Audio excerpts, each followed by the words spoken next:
This is Dark Macek with Brutally Delicious, coming at you with a review of Elvenking's brand new album, Reader of the Runes, Luna. So, I've known Elvenking since roughly 2009 or so. They were a band that I always kind of liked, but only in recent years have I become a fan. My interest in them perked up after 70,000 Tons of Metal 2023, and especially last year after seeing them open for Ailstorm. They were a rare band where I think their later material is way better than their earlier material. I started out with the Scythe, but the one that always got me was the Pagan Manifesto. And after hearing this album, I think I might have a new favorite. To be as clear as I can, the band did not reinvent the Elvenking wheel on this album. It still sounds like Elvenking. You've got their great blend of folk and kind of power metal. But there were a lot of moments on this album where I thought to myself, gee, they took a risk here and it paid off. Or this is way heavier than I ever thought I would hear on an Elvenking album. In a way, I was reminded of the second Visions of Atlantis Pirates album, which came out last year, which also saw the band really expanding what their sound was. While I would not describe Elvenking as progressive metal, there were definitely some progressive moments here and times where the song structure was pretty unpredictable. In a way, it's like everything good about progressive stuff with none of the pretension, and I say that as I'm wearing a Dream Theater shirt. Cool, so let's talk about some songs. Season of the Owl is a killer opener. Super metal right off the bat. There's like 10 seconds of atmospheric introduction. I bet this would make a great walkout song whenever they play their shows. They play that as they're walking out, and then the band just goes full gear. It's so cool. There are some really fun changes to this. It takes a little bit to become folky, but the rest is so good that I'll just call it a great experimentation. A lot of this is just great metal music that, in the best way possible, you don't immediately categorize it. You're just like, damn, this is good. Luna. Here's a little bit more of a typical Elvenking track. It's melodic and pretty folky. Nice melody, nice vocals, and a nice song. Definitely a standout, but most of the album was. Gone Epoch. This is more folky. I think this could have been like an electric, upbeat tavern hit.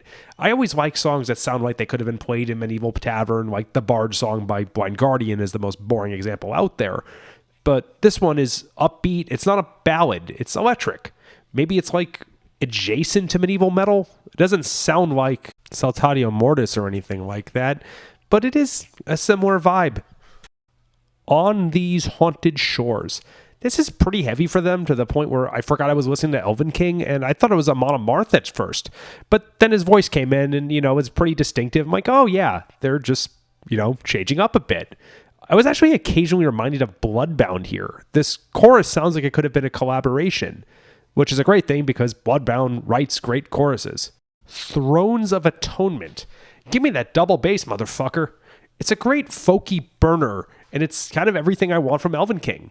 The verse is actually almost dancey, not in a folk way, but in like a, dance way. And that's not a double bass burner. But otherwise, this song hits so hard. It would pretty much be at home on an Encepharum album, which, high praise. I love them. Last but not least, we have the 11-minute album closer, Reader of the Runes, Book 2. This was epic. It's an amazing movement. I don't mean an amazing song. I mean, I was actually reminded of like when people describe this 4-piece Beethoven thing that has 4 movements. Forgive my awful musical vocabulary when it comes to anything that's not metal. This song is very adventurous. It climbs. It absolutely deserved its length. It was over way before I thought it would be, and I knew it was going to be an 11-minute track. There's a lot of really great tempo variations here, and I don't just mean like when it switches between soft and acoustic and then loud and heavy. I mean that sometimes it's just straightforward metal, and sometimes you're going a bit slower, and sometimes you've got drums that are practically a blast beat. But within the same metal sections, you can vary it up without just doing cliche soft, heavy, soft, heavy. It's like heavy and heavier. Okay, so we've got another album of the year contender right now. This is absolutely something I'm going to listen to again tomorrow, and then I'll go back and listen to Elven Legions and probably listen to all the albums I forgot about.